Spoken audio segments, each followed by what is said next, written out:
তুমি সুন্দর মানুষ খুঁজতে গিয়ে তোমার সুন্দর জীবনটাকে নষ্ট করো না।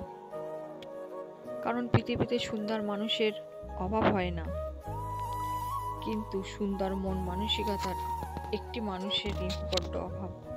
একটা কথা কি জানো তো, জীবনে বড় একটা ধাক্কা খাওয়া খুব জরুরি,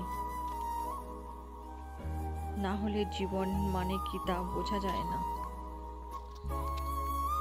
আপন পর চেনা যায় না, কখনোই বোঝা যায় না।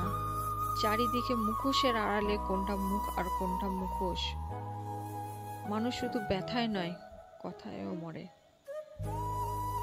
কথাতে যে শত ব্যথা আছে তা শুধু আঘাতপ্রাপ্ত মানুষই বুঝতে পারে। আজ স্মৃতির পাতা উল্টে দেখলাম কত মানুষ জীবন থেকে হারিয়ে গিয়েছে, কত চেনা মানুষ আজ অচেনা হয়ে গেছে।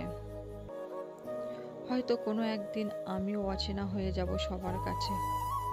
কেউ কারোর কষ্টের ভাগ নিতে চায় না, এমনকি বুঝতেও চায় না। তারা শুধু গল্প খোঁজে, ব্যথা শুধু সেই তো বোঝে, আর বাকিরা শুধু মজা নেয়। কাকে কখনো মন খারাপের কথা বলতে নেই, কারণ যাকে তুমি আজ মন খারাপের কথা বলবে, সে সুযোগ পেলে তোমার ওই দুর্বল জায়গাতেই আঘাত করবে।